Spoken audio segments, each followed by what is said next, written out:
has covered many parts of the globe, and she'll be able to give an insight into what the European Investment Bank has done in the region and our own experience of what's needed to make projects possible. And from Brussels, and originally Bradford, Lawrence Meredith, as Director of the European Commission responsible for the Eastern Neighbourhood. Lawrence will give an insight not only on what the Commission has been doing, but here we are a couple of weeks before a new administration in Brussels. Hopefully he can give us a few secret tips on what's planned for the next administration and what they will be up to. And from Azerbaijan, Minister Velezadeh, he will give us some examples of how Azerbaijan has been investing in transport priorities and cross-border projects, and looking on that. Moving out of the region, but with a crucially important experience of, again, how to act as a crossroads, not only on the direct border of the European Union, but really, as we are here, at a crucial point between Europe and Asia and CIS as well. We'll be hearing from Minister Peronova from Belarus about a specific project there, which is stimulating industrial development from all parts coming together there. And back to this part of the world, Minister Badalayan from Armenia. We've been talking earlier about some great examples of Armenia's work and climate and road safety improvements, and I think we'll be covering those in some detail looking ahead. And from Romania, a fine example of transport investment supported by the EIB over many years, but as we've been discussing earlier with Minister Minea, some very good examples of road safety improvement and environmental planning, which I think we'll hear in a few details later on. And fairly importantly for this discussion, from industry, from the European Railway Body. I think it'll come up. Livo Lockman, representing the Railway Association, who will not only give us an insight on really what everyone else should be doing to keep industry happy, but also the industry's commitment for environmental investment looking ahead. So thank you for everybody. And last but not least, our host, who's had a busy couple of days, and we're looking forward to all this being over, from Georgia, who we've been discussing earlier with Minister Kazaladzeh about Georgia's examples. A shame, really, how they will speed up travel across this beautiful country. So people will only see a bit of it in a shorter time, but some of the local benefits that are being unlocked and how the planning and work of the private sector is coming along. So thank you everyone for joining us. And I think at the end of the discussion today, we will have an opportunity for questions and interviews as well as needed. So thank you. So before looking at the specific financial challenges and potential for improving cooperation, I think it's important to look at the broader context of transport in this region. One of the big questions is what are the causes of underinvestment in strategic transport investment? And looking ahead, what are the priorities and how can the huge potential of harnessing transcontinental trade and transport be supported in the future? I think, can we kick off with questions to the regional ministers here to really ask how and why transport is a priority for your countries. So perhaps Georgia as host, Minister. Well, thank you first of all for this really nice opportunity in order to share the experiences we have in the region and in particularly in Georgia. Considering our reality, indeed, the government and the state considers the connectivity as the top priority for the country, and not only from the countrywide perspective, but also from the regional perspective. And in this understanding, it is clear what is already under development. We are speaking about East-West Highway, which is one of the core sections, I would say, in the whole development of TNT network, considering the opportunity of connecting already east with west. And we are speaking about two major points, starting from east in this consideration. This is the Red Bridge, border with Azerbaijan, and Sadakhlo, border with Armenia, and going straight through the whole country to border with Turkey. This is Larsi. We're speaking about 460 kilometers of the whole route, which after the completion of all the sections will be reduced by 30 kilometers, and there will be a dramatic reduction in time. And we are speaking about almost half of the time required currently. Ideally, you will need somewhere of 8 hours, but you will never do that, unfortunately, because of different bottlenecks and other challenges what are appearing, and is very obvious even in high touristic season. And it will be covered in 4.5 hours, but that is guaranteed. Of course, that is a breakthrough of whole understanding of the corridor. And again, this is very important not only for country development, but it's regional meaning for sure. And of course, we are speaking about much higher attractiveness of the country, and the corridor itself as a transit, potentially bringing the most safe way of driving and transportation through this corridor, bringing and of course improving, and in some cases just constructing the new road safety standards according to internationally approved practices. Thank you, Minister. We'll come along to road safety in detail later, as I hold your examples for then, if you may. Perhaps your colleague from Azerbaijan can also highlight briefly why transport for your country is so important. I greet all participants. Thank you, Mr. Moderator, and thank our host for this opportunity to be here. I am first time participating in this forum. I think this forum will be fruitful for our future cooperation. Regarding the question of our moderator, I want inform you, in Azerbaijan, the transport sector was declared as priority 2.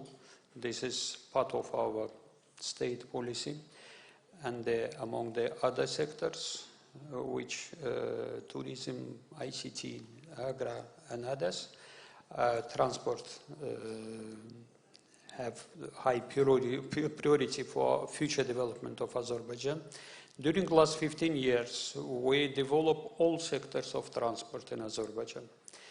For example, on road transport, we try to improve our all roads to the first qualification, first level of roads, especially roads which connect us with other countries. With Georgia, on the direction of Georgia, we have such ways. Now we work on improvement on this way.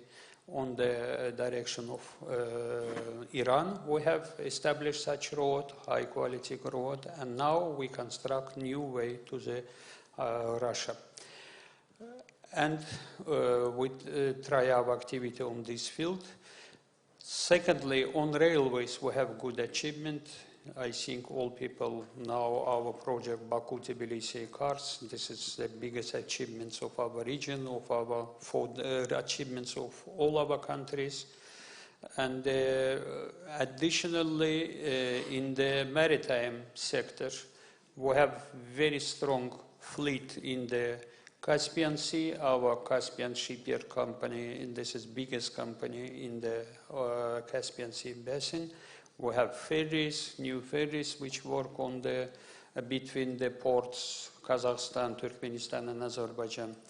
On the aviation, we have 6 international ports, airports, and we was first country among CIS who is become owner of Dreamlines. First Dreamlines was by Azerbaijan. Today, 2 such Dreamlines work in the different directions. And we improve our this aircraft fleet too. And we have worked all sectors of transport, and we are thinking transport sector great new opportunity for the transit potential of our country. Through Azerbaijan, Georgia, and other countries of our region, we can to be bridge between east and west on the transferring passengers and the goods too. Thank you, Minister. Thank you. So perhaps from the perspective of Yerevan, how is Armenia seeing transport as a key priority for the future? Thank you very much. I would like to thank for inviting for this beautiful forum. Being a landlocked country, it's very important to have a good transport connections. This is our priority, national priority, and also government's priority. We have also a very good example of constructing North-South road corridor, which has started in 2010, and it's moving forward. Of course, it will have some small negative effect. The people entering to our country will leave it fast. This is the negative part, but however, it will also attract a lot of international transit traffic. Currently, the existing road is about 550 kilometers, which takes about 10 hours to pass. Our objective is to shorten it by 100 kilometers and limit the time of traveling by 5 hours. So it will be twice reduction of traveling time. We do believe that this road will have a good potential and this is the shortest way from Iran, from Bandar Abbas port to Poti port. That's why we are focusing on this road. Thank you. So that's a great example and overview of what's going on here in the South Caucasus. Going north and west from here in Belarus, we were talking earlier about a specific example there of how the Belarus government is encouraging new development and providing commercial opportunities for East and West. Minister. Hello, everyone. First of all, I would like also to thank you and to thank organizer of this stunning forum, the opportunity to be here and to discuss the importance of infrastructure development and transport, including transport infrastructure development. I would like to say also that for our government, the high priority to further developing of transport infrastructure. We also, as a part of Eurasian Economic Union, also we are in the border with European Union. That's why our very favorable geopolitical position is important for us. And beside it, according to expert estimates, our national infrastructure strategy till 2030, including including transport infrastructure, it's a great need of several tens of billions of dollars to make the infrastructure gap less. You asked me about our very crucial project. We, as a part of the Silk Road initiative, also our country, so we created an industrial park together with Chinese. We started it with Chinese. But now we can say that it is international industrial park because not only among 50 residents of that park, the China huge logistic and transport corporation, China Merchants Group, but also the port, inland port from Germany, Duisburg-Hafen, became a shareholder of that industrial park. I can say it is now, it will be later on, a very strategical point for transport connection from European Union, from this Duisburg port through Eurasian Union to China. Thank you, Minister. Very excellent practical example of cooperation there with global partners and the European Union coming in. That brings me to Lawrence. From the view of Brussels, could you please give a brief insight into how recent cooperation and engagement across the whole Eastern Partnership region has set out clear priorities and indeed best practice for future investment, such as these projects, and how you think that's going to strengthen tackling the investment gap we've just heard about? Good afternoon, everybody. Great pleasure to be back in Tbilisi for this very important forum. Absolutely. I mean, I think I'd like to make 3 points to start with. I mean, firstly, I'd like to congratulate all the 6 Eastern partners on the agreement that was reached, the high-level understanding, which is absolutely fundamental, agreement reached between them and with the 28 European Union member states on which routes. Because the first challenge, depending on where you start from, is how you prioritize the routes. And I mean, the investment, it's so huge that we're talking about. It's absolutely crucial that we could agree on what is the core network. And from the point of view, both of the European Union and the Eastern partners, this was an essential first step. It took quite a long time, but that's understandable. There were big stakes, and I think it's really, really important that we've agreed on that.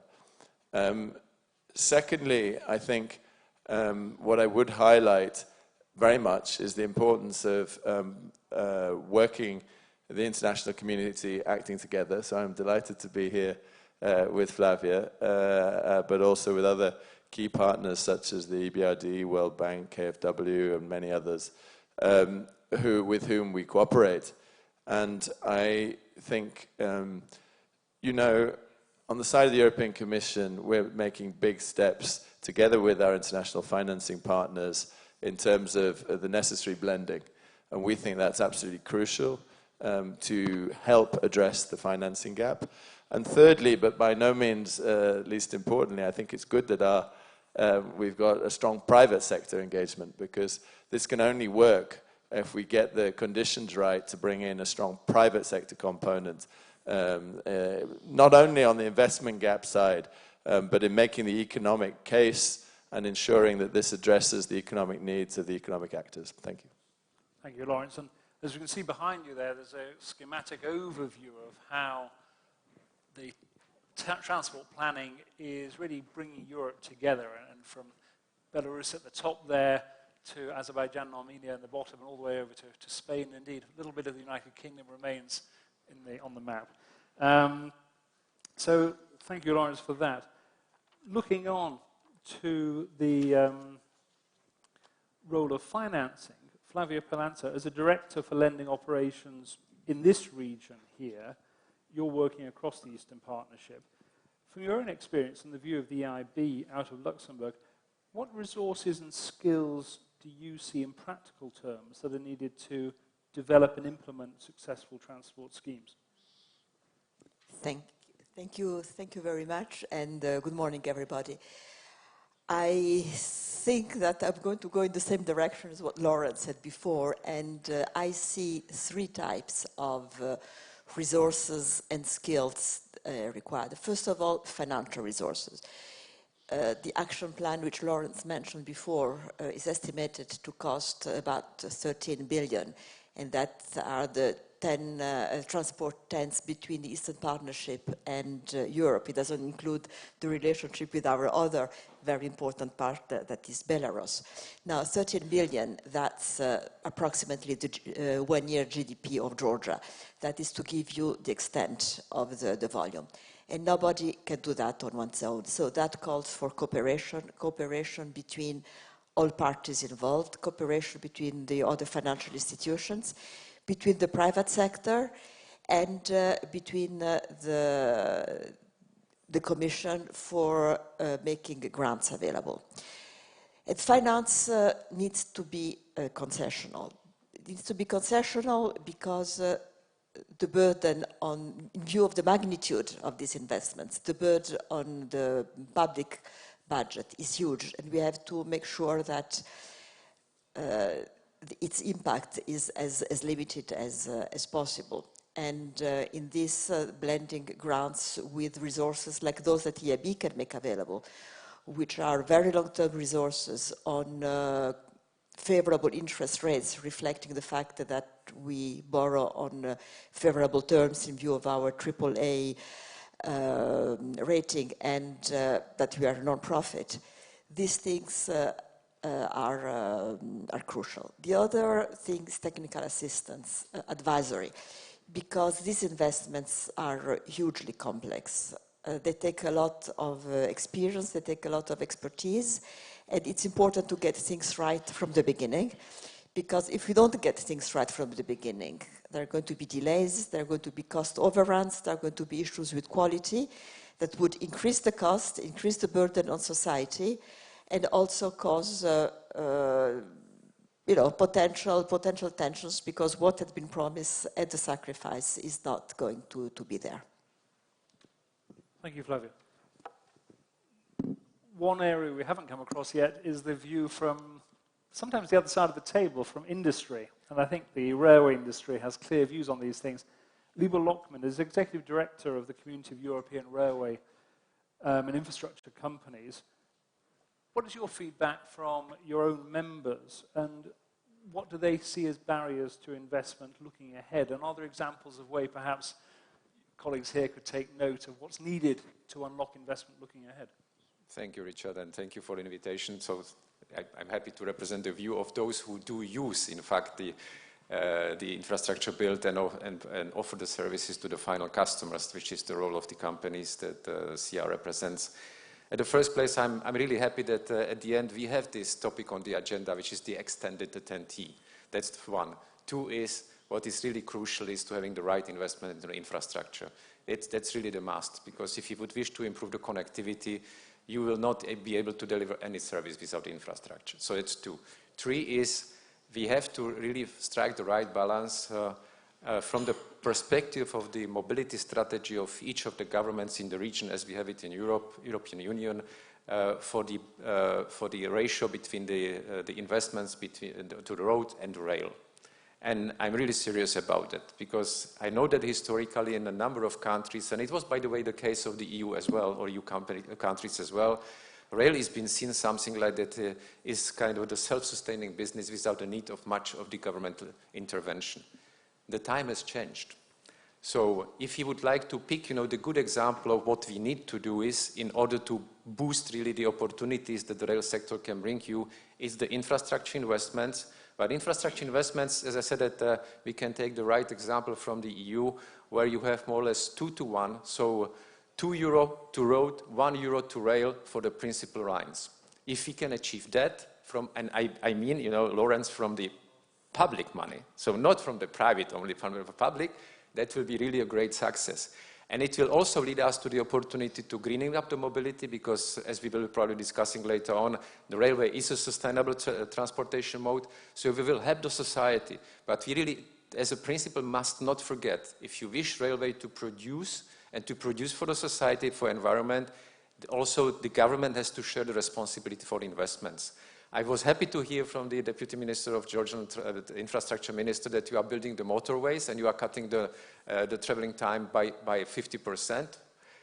But if you will do that, also the truck companies will take the opportunity to be much faster than you can transport the goods on the rail. So I would call, of course, for something similar on the rail side, and also invested by the government of Georgia. Thank you. Thank you, Libor. Perhaps Lawrence, you may want to respond from the perspective of the European Commission as to how working with private promoters is going to be even more important looking ahead. And are there ways that we should think projects in the future can be strengthened to make sure that members of Libor's organisation can get involved? You know, I'm going to come at this from a slightly different angle, because I think one of the most important factor for not just the European Union, but the Eastern Partnership leaders when they came together at the last summit in November 2017 was the very simple idea of putting people first. And what's the link with this? I think, you know, one thing I always say, I don't come from the capital of my country.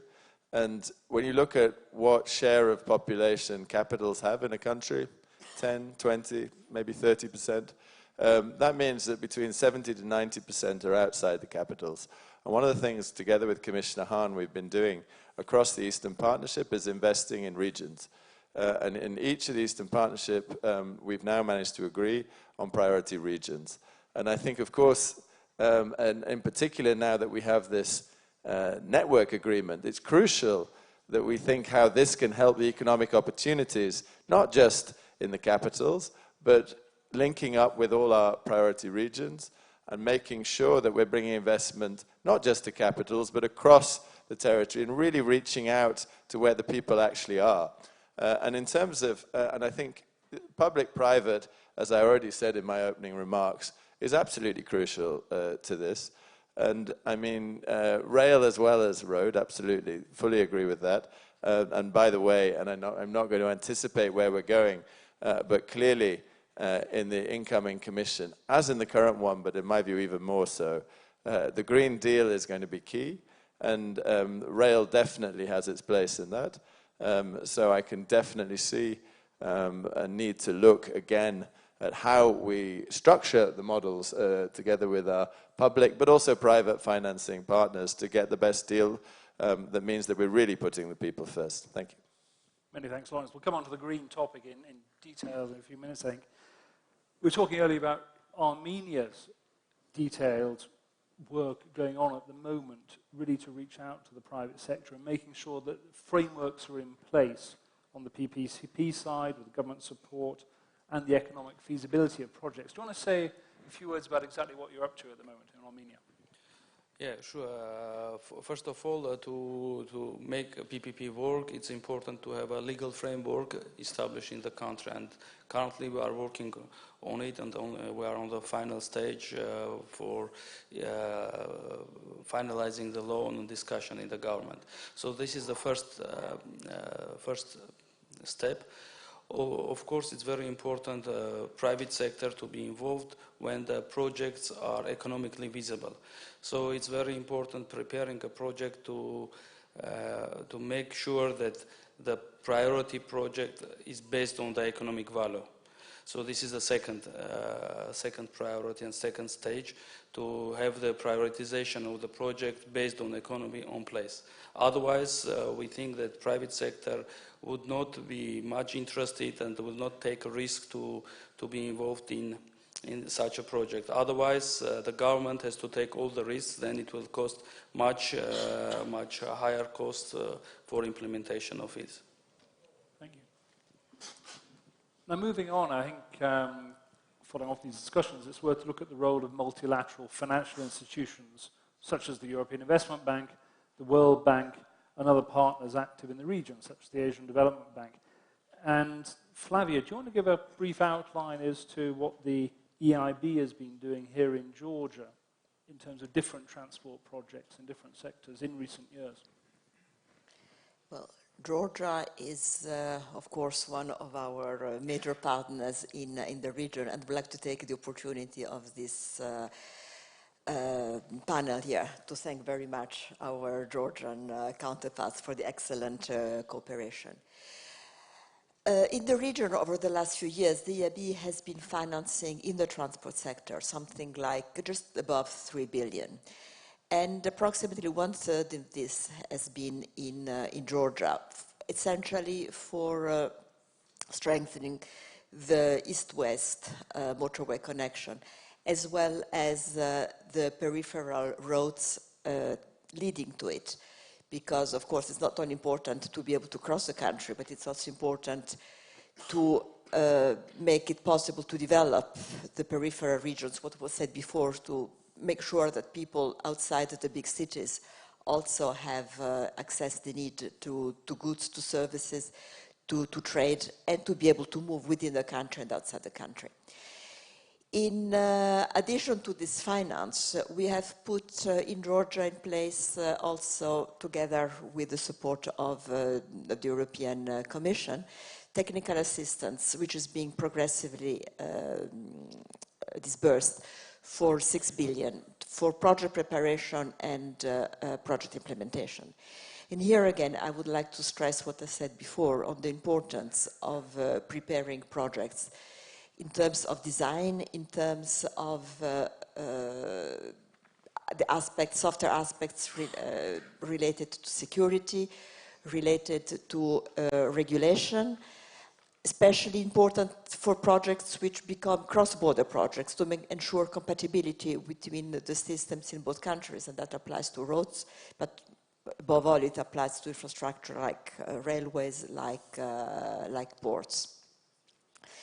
And this is an area which, moving forward, we want to develop further, because the more we prepare a project before its investment starts, the easier it is to implement them afterwards.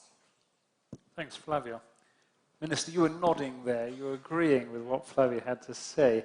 Are there any examples that you have in mind about how cooperating with international financial institutions, some of the originally technically most challenging projects have been overcome and are now on the way to being implemented? Indeed, we would say that without IFIs, in particular without EIB, it would not happen. And thank you for that. And thank you for that technical assistance, what Flavia mentioned about, because it is really important, along with an increasing of the number of large-scale projects, to be prepared for the challenges and to improve the effectiveness and implementation and everything related to the project implementation, because in these particular cases, when speaking about hundreds of millions invested into road network development, it is not only a comfortable road, it is a safe road, and this is the road which brings more opportunities for the regions where the road is passing, and at the same time bringing much more add value rather than shorter distance or covering it in a less period of time or whatever. There are a lot of benefits related to the safe road and also to those social responsibilities and I would say safeguards which are very important to be accompanied with. I would even extend it to the saying those are the integral part of any large-scale project implementation. We are speaking about a particular emphasis on the environmental side of the project development. Of course, the social. And of course, in particularly in last years, we are speaking about gender mainstream, which is also in place in Georgian projects. When speaking about, for example, social responsibilities, let me start with the technically difficult projects. We are speaking about, for example, a Ricotti Pass, which is divided into 5 sections. And overall, we are speaking somewhere of 51 kilometers purely Ricotti part. 53 tunnels and 96 bridges.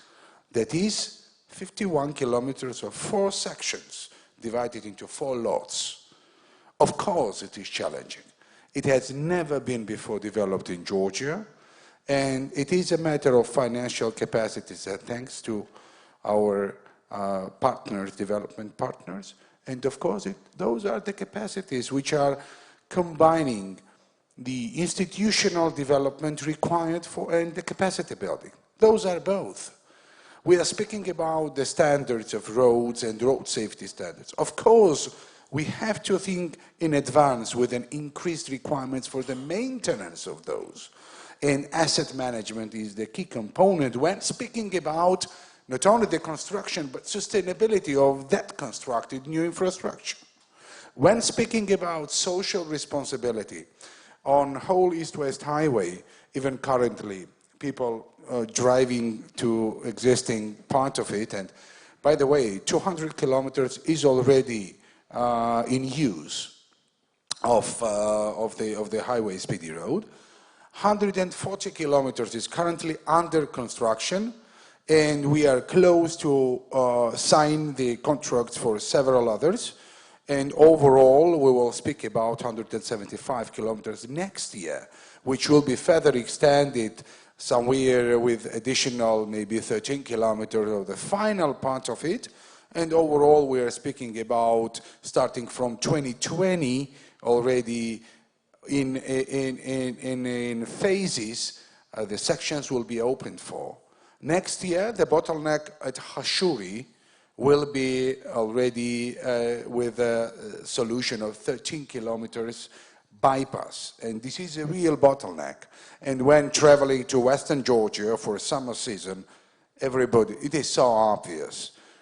As of 2020, there will not be that kind of challenge at all. There will be 4 lanes, and by the way, that is EIB financed project, Zemo-Siauri-Ciumateleti Lot 1, and that will be finished.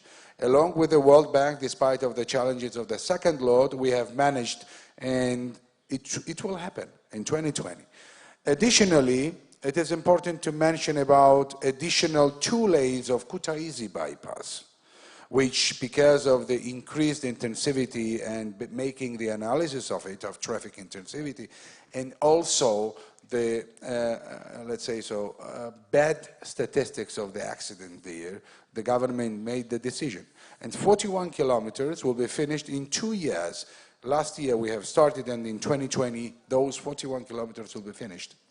And another important, Samtredi Agrigoleti also under EIB financing, 14 kilometers, despite a very, very hard geological conditions.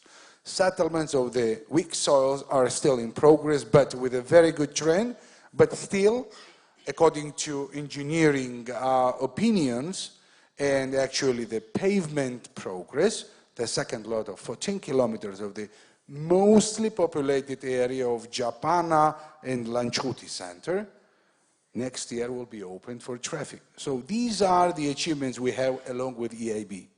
It is impossible to do large-scale projects. It is impossible to have more than 4,000 square meters of the area replacement of the existing open market of clay pots and clay products which are currently there. And even the design considered to make it even closer to the village where those people are living, who are doing with their own hands and with the clay which is in that particular village and location.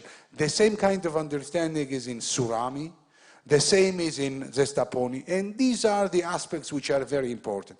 This is how we consider that road brings the general improvement and more opportunities for people living there and for people traveling through this route. Thank you, Minister. Next time I think we shall have a bus and see some of these projects at first hand across the country.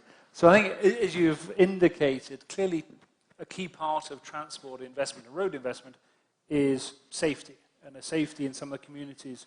You've mentioned the projects we talked about earlier, with the pottery market having to be moved into a safe location, and efforts undertaken, as well as backed by the European Commission, to improve safety in the region. Earlier on, we talked about Romania and the examples there about how a key priority for the Romanian government is new investment to improve safety across the country. And Minister, you have a few examples in mind about what has been done in your country. Thank you very much for the invitation. And please allow me to thank you, the Georgian government, for his warm hospitality here. Now, when we identify the needs to be addressed, and when we start planning the correspondent project, we need to think wider and to see if one project could respond to several specific topics.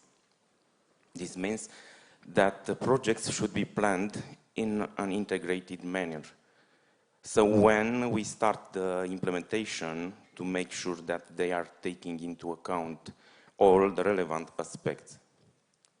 In few words, the preparation stage is the right moment to make sure that the project is going to comply with the legal requirements, as well as the relevant policies in order to achieve the expected results after its implementation.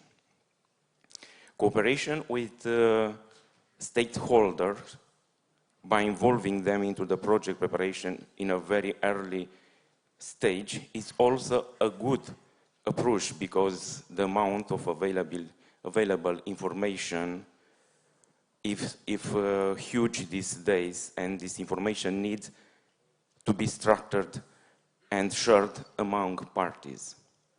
This can also save a lot of time and money, because we would not need to spend on getting the information which is already available.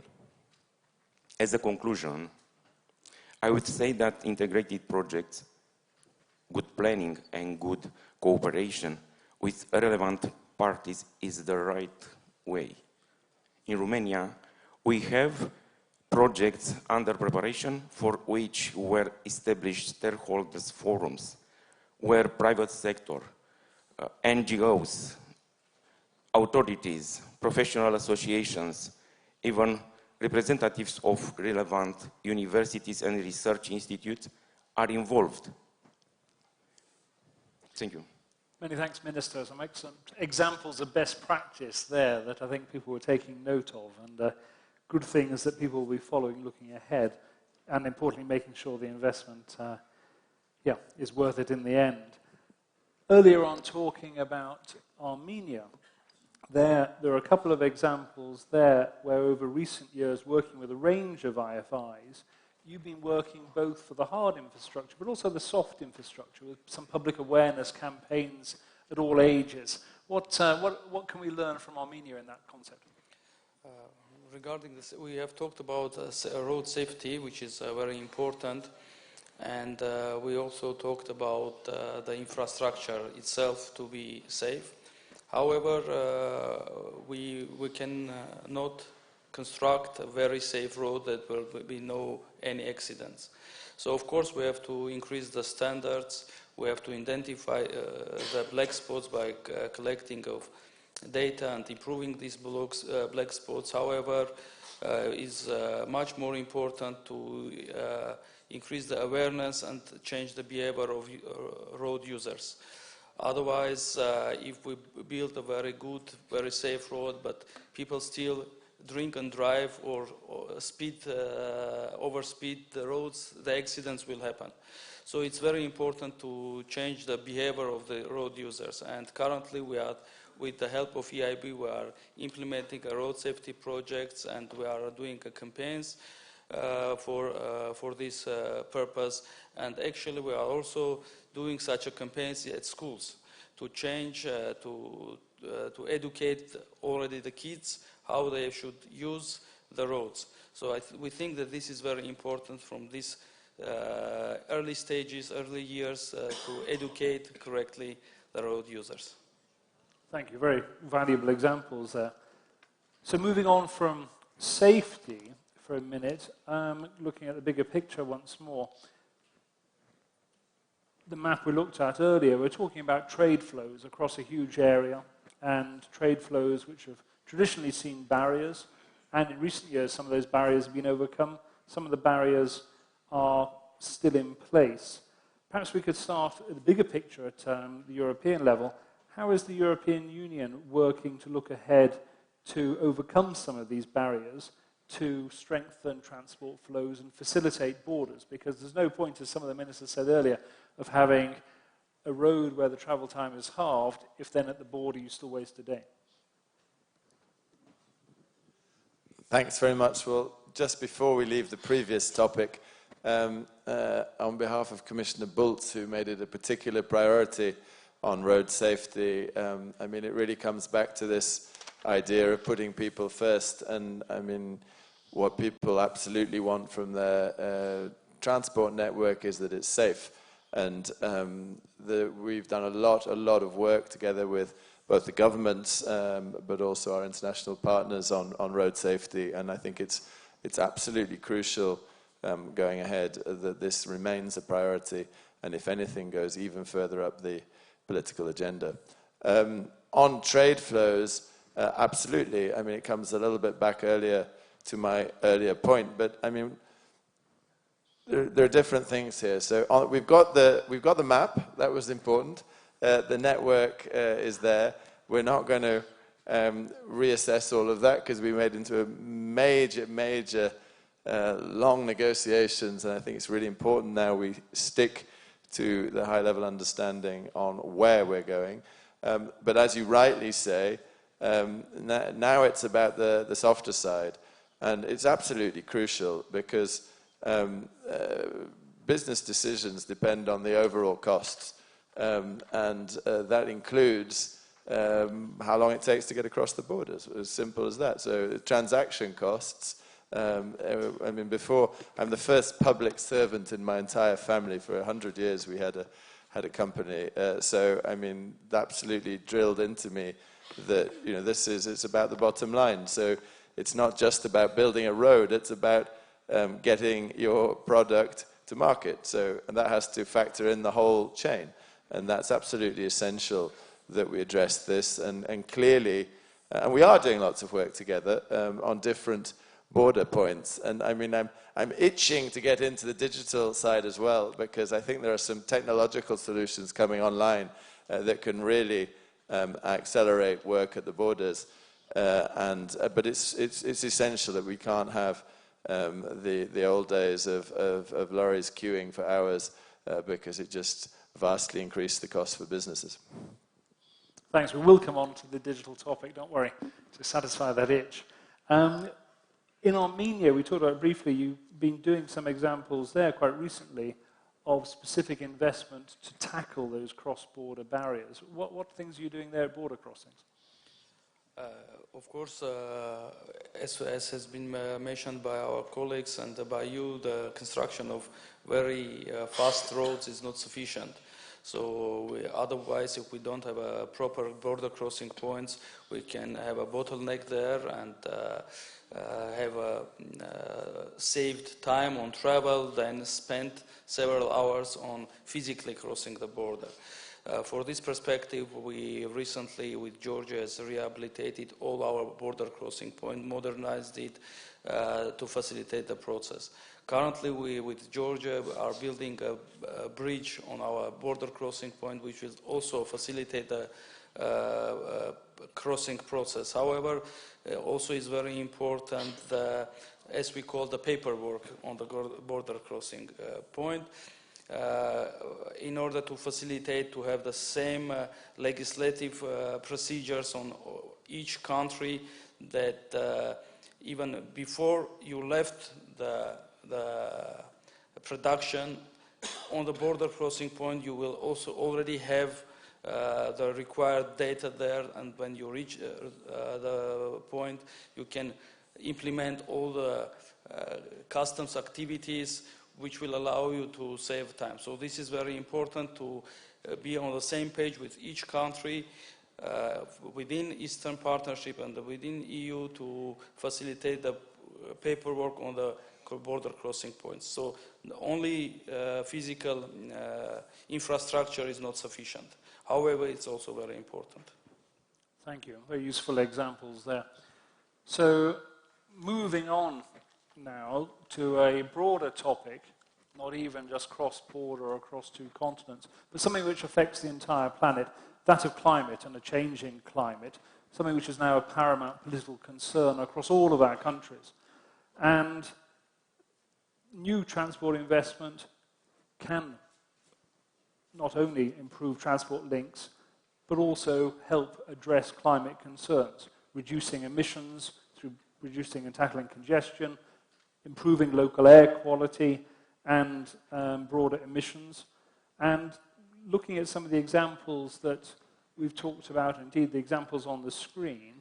How is climate and environmental investment helping to reduce pollution and indeed have a future with a stronger, more environmental, sustainable approach. Perhaps in Romania we could have a look there about how your government is supporting sustainable transport investment. Romania aligns with the infrastructural development policies in an environmentally friendly way. This is why the concept of smart infrastructure is successfully multiplied in transport projects in close connections with the 20 corridors that overlap our country. I believe that good practice examples developed by other states should be shared, discussed, adapted, and implemented by the states of Eastern Europe, EU member states or future EU member. We are very concerned about the environmental component in relation to the infrastructure and the process and the transport process.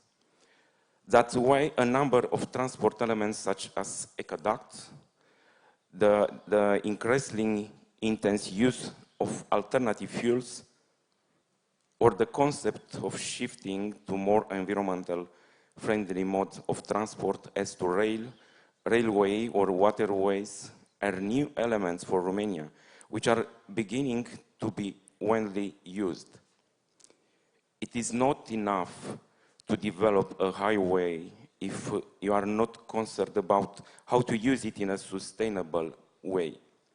Also, a modern railway will be more economically and environmentally efficient if we replace diesel traction with electric traction or even with the hydrogen one.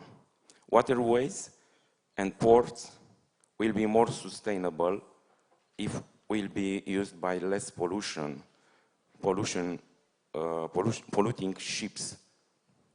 The best example that Romania aligns with the European tendencies regarding the environmental protection is the prioritization of the project in the National Transport Strategy that takes into account the impact of the project on the environment and to the downsize climate change. In conclusion, I believe that the development of the transport infrastructure must be done in close harmony with the environmental elements, such as Natura 2000 sites and natural reservations for major effects and benefits for our countries on the medium and long terms. Thank you, Minister. So full integration of environmental sustainability, that's key. Two more examples closer to where we are today. Perhaps, Minister, in Georgia, from your examples, perhaps we could hear how you've been working in the north of the country, in some areas most exposed to a changing climate. How are you working there to better protect from winter risks?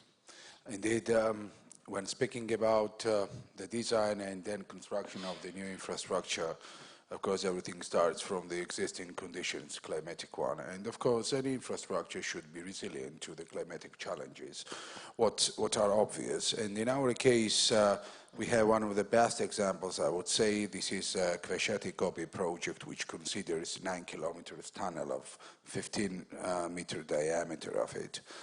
And according the pre-feasibility and then the feasibility study, this is the most challenging place where for 98 days it is closed in winter season. And that is a disaster because nobody knows when it will be closed, considering that natural disasters which are applying there with the years always, and then families stuck in the row of the cars. And those are either avalanches or heavy snow which suddenly starts snowing. And so this is, of course, a very good example because with this 9-kilometer tunnel, then there will not be any more this kind of challenge. It will be overcome. Another thing is when speaking about the landslides, which normally occurs when speaking about the roads construction. And modern solutions, engineering solutions for those are directly linked to the sustainability and durability of the infrastructure constructed. Here are our dignitary engineers currently working for the design projects of very important sections on East-West, or they used to be involved. And that is one of the biggest challenges. When speaking about an active T-RAID, you have to consider those. And the primary thing what is or need to be done and is done is proper studies, geological and different others. And of course, when selecting, and there are many discussions, what it should it be a concrete pavement or should it be asphalt pavement? That's a question, but there are answers which are linked to one of the aspects is the climatic resilience of that particular section, considering all of those data and statistics which are applied for that particular. So these are, and another component is what is really very important. With the World Bank, we have done for Raja region, this is in western Georgia, for Raja region, a climatic resilient study, which will be continued with in particular landslides and other challenges to be treated. But there is also a very good document elaborated through this program of supporting the methodology of identification, then prioritization, and giving something like a matrix saying what could be the normal course of action in case of this or another type of the climatic challenges. So these are the way how institutionally one could be more prepared and respectively consider all of those findings further in the development phase. Many thanks, Minister. A very practical example of climate adaptation there. In terms of climate mitigation and emissions, we were talking about Armenia earlier, about how you've been looking at how improvements to the road network there have significantly cut local pollution, heavy particle pollution, as well as emissions, and also made it cheaper in terms of fuel consumption for freight operators. What have you been doing there in the mountains? Actually, being a mountainous country, the roads are very steep, very bumpy, with high slopes, etc. So the consumption of fuel is very high on those terrains and on higher elevations. So an improvement of infrastructure, considering them with lower slopes, construction of tunnels significantly reduces the consumption of fuel and also the emission of pollution, cut the pollution. So from this perspective, improvement of the infrastructure plays a very good role. My colleague also mentioned about the winter maintenance of the over the road sections. We have several ranges during which during the winter period it's very hard to have a winter maintenance activities there. So the improvement also brings easier winter maintenance activities. Thank you. Thank you. So there's some very excellent practical national examples. And before we go on to look at the future policy angle from the European Commission, perhaps from the industry side, what efforts have been undertaken to further strengthen the sustainable positioning of railways and railways as an alternative green transport? I've been waiting for that, by the way. Because when you said it's a sustainable transport, I've been believing that you talk about the railways in the first place. Steam trains. Yes, and especially the electric railways. Yeah. So what needs to be done, obviously, as I mentioned that before, that we really have the right infrastructure, right capacity of the infrastructure. We electrify the railway, because that's obvious. And if you wish to have the transport that is greener, please do use the electric railway. That's the first thing. Now, if you allow me, I would also extend it slightly, towards the sustainability and the safety. Why so? Because I heard a lot about, how should we improve the road safety. But why don't we take a slightly different perspective of talking about the transportation safety? Huh? And why I'm saying so? Because Of course, you can and you will invest a lot into the road infrastructure, which is fully legitimate because you need to boost the road capacity and also avoid the congestion, because that's the way how you also make the environment more friendly transport. That's all fine. But the experiences that we have from the central places of Europe, you can build more roads, but they will soon be packed by the cars anyways, because you will stimulate the car transportation sooner or later. And what you will also achieve, and that's what I mentioned in my previous intervention, if you build a capacity on the roadside, you will inevitably, and sorry, I will be as straight as that, also stimulate I would say the move or the shift from the rail to road on a cargo side, because the truck companies, the shippers will find very easy, to put the cargo on the trucks and ship them in half of the time that you can achieve on the rail side. So my call, if you really talk about the sustainable mobility in general, we have to build both the rail and the road, in parallel. Otherwise, we are going to suffer from having beautiful road capacity, but not really green one. Believe me, it will not be green. So that's my first message. The second will be going back to the fact that, of course, we need to make the transportation sustainable for the people. I fully agree. We need to connect the people. But the nature of the network here in the region is, the rail network now, it's of course more freight oriented. So let's use this benefit and boost the capacity of the freight transportation, electrify it, connect it, and making now the transshipment of the cargo from east to west as easy as we can. That brings me to how can we make, again, the transportation more sustainable. We need to lower the administrative barriers. We have to get rid of all the customs issues. We have to digitalize. We have really to lower the barriers that are increasing the cost. So that's the second. And the third, again, back to the connecting people. Of course, we can connect the people also by rail, even in the places that we don't have the rail, if you build the light rail. I don't see it happen. And we see enormous number of congested agglomerations here, but we miss a light rail. I don't talk about the heavy metro, just to be very clear. Really light surface rail, which will help, to decongest the city in a very low price, so again, in a very sustainable manner, and electric. Very clear calls from industry looking ahead. Very clear. Perhaps from the policy perspective, and again, looking ahead, and before we move on to digital separately. Oh, yeah, sorry, perhaps from Azerbaijan and the Commission. Yeah. Okay, I want to add something to the word of my colleague. Last week we held meeting of working group road transportation of International Transport Forum in Baku. This issue was discussed during this meeting too. Was very wide discussion on this topic, and the conclusion was very interesting. All participants, representative of Georgia, Azerbaijan, Turkey, Italy, and other countries, spoke about tracks which use in the transportation, especially on the cargo fields. We have mostly transport on standard Euro 4, but Europe required cars, trucks which relevant to the Euro 6.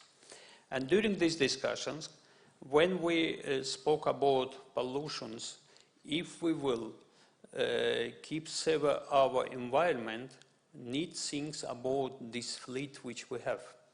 What we can do with that? And therefore was raised one issue about utilization. If we will, these are our cars which we use today, for the Europe space, we will buy new cars which will relevant Euro 6. These tracks need shift to other place of our world, but we have the common world. Pollution will be raised not from Europe, but for example, for Africa and other different parts. And therefore need spoke about utilization. Maybe together needs speak about that. If we're thinking about saving our environment, need spoke about such programs as utilization, what we can do. All countries really shift to the Euro 6 and there maybe next standards which we adopted in our countries, but need thinking what we will do with existing park of our tracks and others. was mentioned, electricity cars, this is good. This is our direction, all countries thinking about that, but we have today such big park of our trucks and our buses and others. For example, in Azerbaijan, on the public transportation, we use buses Euro 6, but other our carriers use the other buses and the other trucks which relevant to the other standards. And therefore need, I think, about, when spoke about pollution and the saving our environment, need think widely than only spoke about our cars, our roads and others. These only my remarks regarding that. Thank you. Thank you, Minister. A very valuable point there about stopping global pollution, not just pushing it over the border, by having strong international standards and practices looking ahead. Looking at Brussels in the next few weeks, there'll be a new administration coming in place, and already we've heard from the President-elect of the European Commission references to a new Green Deal, and indeed I've seen on an organogram how transport is... And actually, there are two very clear priorities that come through from President-elect von der Leyen. The first is climate and the second is digital. And I think it's also important to link the two. This is really starting from what people want. And I think it's essential that we make not just transport, but in fact everything we do more sustainable. And I think we need to look at all the solutions. And in a digital world, we've got a generation growing up where they turn to their smartphone to work out how to get from A to B, and it's door to door. A totally different concept from when I was growing up, I can certainly tell you that. But I think we have to quickly adapt. What's it going to change? I think it's going to change a lot. I think clearly how we implement the priorities on the transport network is going to be, climate's going to be absolutely up there in terms of how we assess projects. And I think it's right to be like that, because we have to invest in sustainable solutions. And I think it's extremely interesting what's just been said, because if we take where I live in Brussels, I've seen over the 2 decades I've been there a massive change in just how transport policies are approached. And I think that's coming globally now, and we need to look. It is about what are the alternative solutions. It's about assessing, people will help. Civil society engagement's absolutely key, so that when we choose the best investments, we really take seriously the environmental assessments and people's needs. And I think that's crucial to start with. And then, you have to factor in all aspects of the project into the financing decision. And I think, again, digital is also going to be really, really important in how we move forward on the logistics side. And I can really see, I think absolutely we need to look more at rail. And we've heard a lot, actually, in the morning session about just one flagship example on the Baku-Tbilisi cars. But overall, I think there's lots of potential, and equally on light rail. But, a lot of the solutions will also be at local community. We've talked a lot about the mega infrastructure here. I think we shouldn't forget that many of the transport decisions are going to also be in local communities. And there, I think, there really is a potential to move to a more climate-friendly solutions. And here in Tbilisi, with our famous blue buses, we've been investing with the government and our international partners. So definitely the way is green and the way is forward is digital. Thank you. Thank you, Lawrence. Flavio, from the European Investment Bank perspective, the EIB's got an impressive track record supporting sustainable investment, around 14 billion a year over the last decade. A few weeks ago, Werner Hoyer, the EIB president, announced in New York that the EIB looked at doubling climate investment looking ahead, a very bold and ambitious statement, indeed, as referred to in the Green Deal by the president-elect. From the EIB's perspective, how would you expect that the EIB will support and increase support for sustainable transport in this part of the world looking ahead? And How have you seen how new technologies have made transport even greener?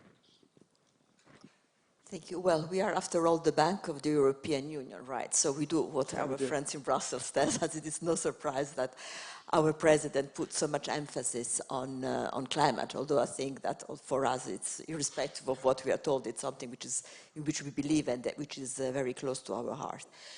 So what do we do? Well, obviously, we do that, right? We have been with our new climate strategy, with our new strategy in terms of energy financing, we're putting much greater emphasis on renewable energy, on energy efficient and non-polluting transport like the train, like electrical car. But beyond the transport itself, I think, and I also want to touch on what Lawrence just said, digitalization is very important, because digitalization also makes it possible to reduce traffic by reducing movement of people through e-commerce, for instance, through possibility of sending ideas across and having, three-dimensional printing, for instance. That's another example. And all these are elements which make it possible to be more climate friendly.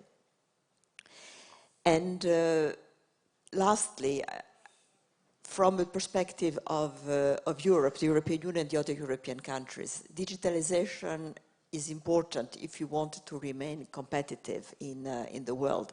There is a huge backlog in Europe compared to the emerging countries, like to the Asian countries.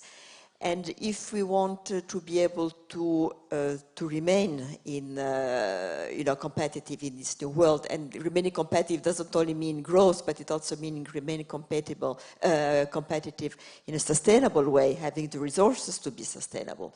We need to invest in digitalization and use the savings which we get through that to invest in other areas like pure climate sustainability. Thank you. Thank you, Flavia. Clearly, digitalization and sustainable transport can't be split. And I think we're very quickly into this digital topic now. Looking ahead, how can innovation and digitalization increase the impact of transformational transport investment? We were talking earlier about here in Georgia how some specific geographical focus of using new digital technology is transforming management and maintenance of the road system, as well as working with PPP partners. Minister, can you give us a few examples of how this new 21st century technology is changing the transport sector for you? Indeed, digitalization is the aspect which is, has much wider meaning only than availability of the information in electronic format. When speaking about, for example, infrastructural assets or road assets, of course it is important. I would say it is vital to have all digitalized information about what you possess. What are the roads? What are the coordinate grids? What are the bridges and tunnels and etc.? It has several implications. Of course, the first one is that you are processing all of that information through your software, which enables you already to bring certain understanding of when, how deeper inspection of the bridges or tunnels or linked to the maintenance, which is making your efforts more effective. You should not spend more at the time when it is not the background for doing that. So, and the software helps you through that. There are different softs of HDM4, RAMs, and etc. But first of all, you need an accurate data, which then will be processed. But another very important aspect is, when speaking about PPPs, what is, in our understanding, a bright future? Because with an involvement of the private sector, further developments are really possible to be done. When speaking about East-West Highway, this is the corridor, first of all, and there are many other opportunities alongside the road to be developed further. And of course, this could be a very interesting piece of or plot or further development opportunities for PPPs. But of course, you have to have, first of all, the digitalized data. Additionally, we are developing with an IFI support as well. This is an intelligent transport systems, which is a part of digital understanding of the assets and their management, which supports you, not only you as the owner of the asset or the manager of the asset, but also the drivers. And of course, this is something like a necessary tool when speaking about PPP of the concessions of the maintenance or management or maybe even tolled roads.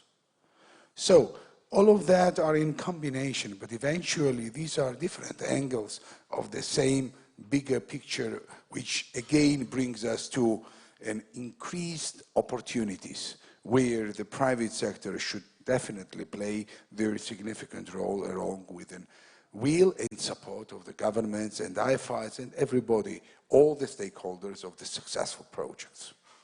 Thank you, Minister. It's a key set of examples from the national perspective. And before coming on to the big European picture, which I know Lawrence is eager to give an overview of, perhaps from the private sector side, how is the railway industry really embracing digitalization to transform the sector and make it simply better for the customers?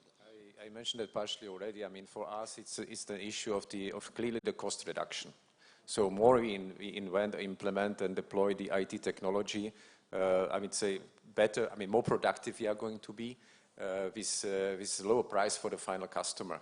I mean, in all sense. So with regards to the internal processes that can be automated, with regards to the automation traffic itself, because of course we are going towards more automation of the traffic management, and towards also the automation of the processes vis-à-vis the final customer, whether it's the passenger services or freight. I mean, the ticketing, I don't need to mention, it needs to be online in future, so more or less traveling, you know, without any paper tickets. And the same needs to apply also in a communication with the shippers and the authorities. That's why, I mean, the colleague from Armenia, you know, because you mentioned the paperwork. I mean, we wish to get rid of any paperwork, you know. Our intention is clearly to lower the barrier in the sense that we will be able to cross the border without any paper, which will need to cooperate with authorities in a proper manner, both across the union borders, but also within the union, because we have a lot of issues also within the union and with the customs issues. But that's something that it's definitely possible. Maybe one remark about the digitalization, because Flavia, you said that you expect that if we increase the digitalization, we will reduce the demand for the mobility. I mean, the trend will be rather the opposite. Of course, we improve the connectivity, but what we have to expect, you know, if you make through the digitalization mobility easier, the demand will grow. It's more or less the same that I mentioned with the capacity of the infrastructure. You boost the capacity, and the demand is growing, you know, more or less instantly. So that's what we have to have in mind. And one thing I failed to mention when I said that we should have a look, you know, from the perspective of the overall sustainability and the transport safety. We really have to take into the consideration that if you wish to improve the transportation safety, the railway is some 15 times safer than the road. And it is the factor that is here. So you wish to have a mobility safer, you digitalize, and you move it, you know, on the railway. Thank you. Thank you, very clear. Everything should be digital. Lawrence, looking ahead, the European Commission has published the EU for Digital initiative. How is that going to make a difference to all our lives as well as the transport sector? No, thank you. And I think it's also important to broaden this issue of connectivity beyond transport into the whole digital environment, which is transforming lives as we speak, the fourth industrial revolution. And I think it's a fact of contemporary life. It's only going to be more so, and I think that's why you see with the incoming college, digital is really right at the top of the political agenda. And to be very honest, you know, I was at the Digital Ministerial in Tallinn a couple of years ago, and what I said to this gathering of 34 ministers from the European Union in a 6 Eastern Partnership is, I bet you've never met before. Because when I looked around the room, we had all sorts of ministers with the greatest possible respect present, from telecoms, transport, public administration, Prime Minister's office, economy. It's fascinating. You know, I'm a bureaucrat all my career, and structures really matter. So if the structures don't talk to each other, we don't have a coherent policy, to be very blunt. And I think, unfortunately, when you look around at what we have up to now been doing on the European Union, what our partners in IFIs are doing, and what governments, be it Eastern Partnership or European Union, we're really missing massive opportunities in the digital sector, in my view. Yes, there are pockets of excellence. Yes, we've got our success stories. Yes, we've got our flagships, fantastic. But when you look at the amount of money going into other hardware infrastructure from both public and private, and you look at the opportunities in the digital, that is very interesting that Professor Rubini this morning said, encouraged the leaders of the region to invest in human capital and to invest in digital skills. We strongly support that. We actually think it's common sense economics, and there are real economic opportunities in that. So we would really encourage all present to look at the digital opportunities in this region. Thanks, Lawrence. So I think we've heard the clear national commitments, the very firm and strong, enthusiastic engagement of industry, and how both international policy frameworks and financing are in place. So I think from the stage, we've talked enough, and perhaps now is the time, with a few minutes left, to open it up to see if anyone in the room has got any questions for the esteemed panelists here today, and perhaps any other points you wish to raise yourselves. I know we have a couple of microphones available, so if anyone has got any questions, please raise your hand and introduce yourself, and perhaps it'd be easier just to direct the question to one or two people. So to kick off, gentleman here in the second row at the front. Thank you very much. I would like to thank all the panelists for interesting presentations and insights. I'm representing a regional organization known as GUAM, by its acronym for Georgia, Ukraine, Azerbaijan, and Moldova.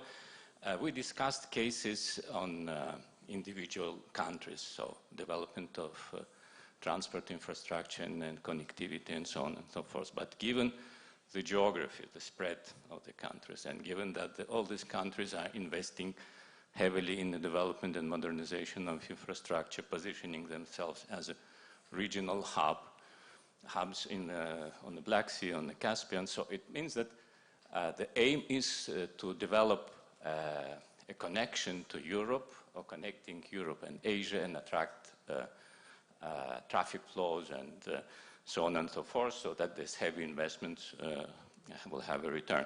So my question would be mainly to representative of the European Commission and EIB, whether you consider or you have any experience of working with a regional organization, because here we have the issue when the need arises for harmonization, approximation, or unification of all standards in safety, security, environmental, tariff policies, whatever, it's interoperability, and so on and so forth. So to me, it seems that it naturally comes as a need and requirement to to improve coordination and bring synergy to that. So, and in Guam, we consider also as our flagship initiative is developing this Guam Transport Corridor, which is in line with national policies and international policies. So where you would see the role of international regional organization in this development. Thank you. Thank you. So perhaps, Flavia, if you want to kick off, and then Lawrence. I can start it indeed. I mean, you're right. It's what we're trying to do is not only to connect the countries within the region, but Asia to Europe through the region, and harmonization is key. And although the projects which we develop are developed, per force at national level, for cross-border projects, we, in looking at the feasibility studies, one of the main elements which we look at is how the system can be harmonized around across countries. And the way we do that is by looking at the national systems, but of course also working with organizations like yours, which has the overview and also the experience of how the system works, where the hurdles are, what are the elements that need to be improved. But we work in terms of exchanges, of views, of building on your expertise and on your knowledge to make sure that what we finance and the financing which we support makes sense. Yeah, very briefly. Of course, on the European Union side, our primary focus does tend to be both bilaterally and the Eastern Partnership as a whole.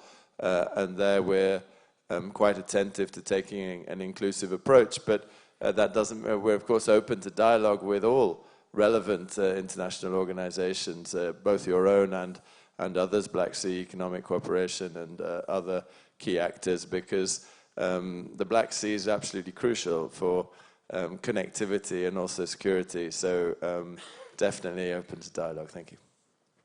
Thank you. Thank you. Any other questions from the audience? We have a couple of minutes left. Yep. Also the second row. Yep. Thank you very much. My name is Timur Magzume. I am the general manager of a group of companies called Lionel Magzume Group of Companies. We are in the global transport and shipping industry. And we have been active in Georgia since 1995, and it has been a great adventure since then. We have talked about railroads, but we have not talked about ports. And the most important factor linking Georgia to the rest of the world is the port, because you cannot bring anything by rail unless you have a ship bringing it today, unless you use the Tbilisi-Kars route. And the same is actually true if you want to go to Romania. You also need to use a container vessel or a rail vessel. So today we talked about bottlenecks as well, and Poti is a bottleneck because our ships wait outside Poti for days, and at the same time the port is closed because of weather issues, like you have the same on the road, for almost 30 days a year, and this is a big issue. It's a big cost. So recently we have heard about the potential of developing a new port in Georgia, which is called Anaklia. And my question is Georgia going to invest in a new port, or are they going to look into the development and the growth of Poti Port? And if yes or both, do you really need two ports? Thank you. Well, regarding Poti Port, recently there was a very nice support from OPIC in regard of development of additional capacities for the Poti Port. And of course, it requires certain sustainability in justification of all the investments, and I'm sure this is the best way, and business knows better when and how to invest in. In regard of the Anaklia port, the government has already invested 100 million, and actually the road and the rail infrastructure, which will be definitely constructed before the port will start its operations, will cost somewhere roughly of 330 million lari. So overall, we are speaking that the government has already invested and is investing. And now we are speaking about the counterparts who are performing or should perform their part of the job, and hopefully that will happen, and we will have indeed Deep Sea Anaklia port, which will definitely increase the potential for shipments, and altogether there is also port of Batumi. So that's why definitely the government has a very clear plan of further development of sea infrastructure, as considering it core among development of the road and rail. Just as a comment, unfortunately my colleague David Perazzi is not here from the Georgian Railway, but they have very nice project currently under construction of the modernization of it. Even several phases are already completed of those, which actually is something close to the road understanding, because they are also doing their modernization at their bottleneck at Haragauli. This is also a part of Rigoti Pass. So there should not be your concerns about clear plans of the Georgian government in regard of development of the infrastructure, but all together, again, of course, the seaports, roads, and of course the railway, and of course aviation, because we have a dramatic increase in flights for Kutaisi International Airport, which is a very good link to the European community, by the way. And recently, another famous Ryanair company already entered Georgia, which is also already a very good sign for further development of aviation sector as well. So we would say that all of them are steadily developing with different maybe level of progress depending on the specifics of certain infrastructure development. And of course, from one strike, it's hard to say and construct everything, but to have a clear plan which actually is going according the forecast, it's very important, what is very obvious through the developments in our country. So I think you have to increase more your shipments in order later to be prepared for increased capacities in the country, including all infrastructural aspects. Thank you, Minister. Are there any more questions? Perhaps time for one more question in the middle there. Yep. Thank you. Thank you very much. My name is Rainer Allgeier. I'm representing DB Schenker, a global leading logistics company. It is actually a follow-up question of the first question. Is what I would like to know, you also mentioned here on the board, coordination. Is there any general coordination in the development, in the connection, in the connecting to Europe between these countries? Because what we heard before is more on a national basis, what the countries are doing nationally. But is there a general panel? Is there a forum where these countries talk together, meet together and discuss together in general so that there is a coordinated way forward? Well, frankly speaking, probably this is the best opportunity to say how intensive the cooperation is. Just a week ago, myself and Bagrat, we were discussing our mutual project, which is under EBRD. And Bagrat has mentioned about that one, that is a new bridge of 120 meters over the Beda River, that is the border crossing point of Armenia and Georgia. And this is a really very good example because it is something quite innovative, I would say, in the understanding, because that is a design and build contract, which is not the first one, but actually something new for our experience. But at this moment, with the full coordination, we have a very nice draft design for that. And very soon the construction will be started. And respectively, this bridge will support all the movement and increased shipments on the border. And this also includes with EIB support as well, because the Red Bridge and Sadakhlo part is under EIB. This is Georgian Transport Connectivity 2. This is the loan which has been approved and is already signed. And it contains even reconstruction of the border crossing point and from both sides to increase or to consider all the challenges what might be, not now is, that's fine, but of course we are looking to the forecast of 2031 and 2041, and respectively this traffic intensivity will be considered there as well.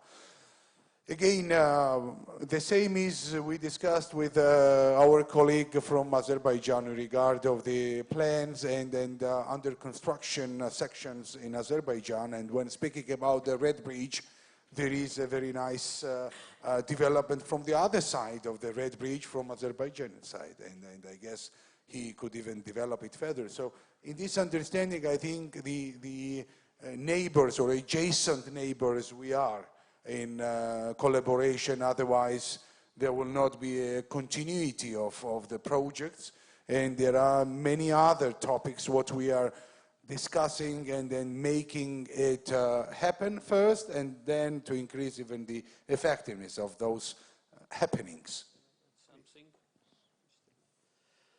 I want to add something to this question. And for example, in Azerbaijan, on national level, we have coordination council, which led by Minister of Economy, which coordinate all our transport sectors. On international level, for example, we have a coordination unit for the TMTM, which means Trans-Caspian Transport Magistral.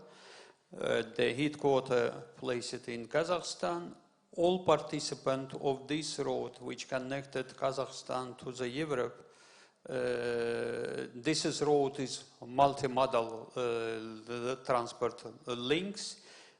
Our shipping companies and railways companies, road companies, and all participants of this road consist on this council and discuss issue related to the tariff and others. And therefore, on such level, when we cooperate, we have good relations, we have good cooperation, where we can discuss. Exist relevant bodies for the solving all issue which exists on our partnership. Thank you. Thank you both ministers there. And thank you, ladies and gentlemen.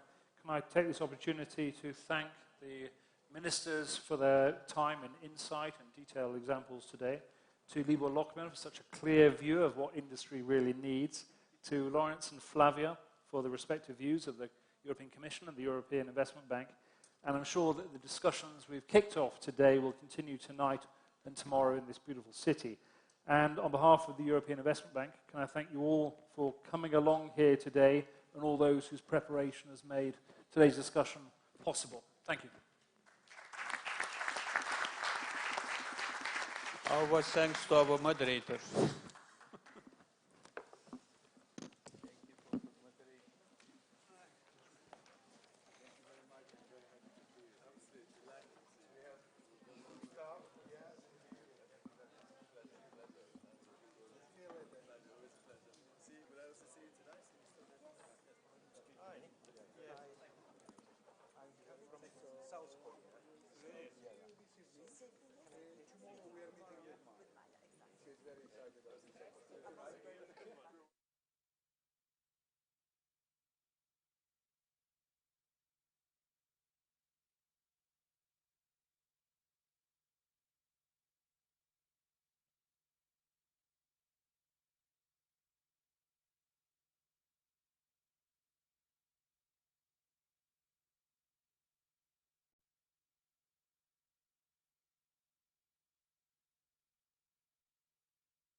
And so when there's an exchange of ideas, it's an opportunity to get the best outcome. I would like to first of all thank the organizers of this event, hosting it in this beautiful city of Tbilisi.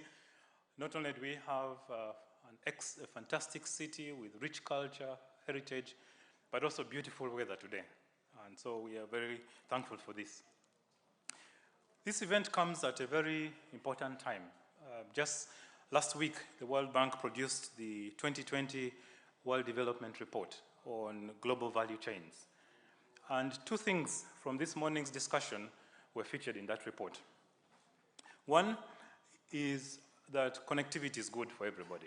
So over the last 20 to 30 years, all the countries that have been connected to the global value chains have benefited. You think about countries like China, Vietnam, Thailand, Malaysia, and also in Latin America, countries such as Mexico have benefited tremendously from being connected to global trade.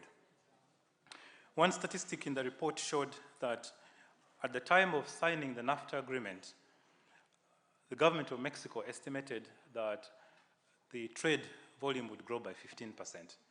Over the years, actually, Mexico's trade has multiplied 15 times over, which shows that connectivity is good and has benefits. Also, as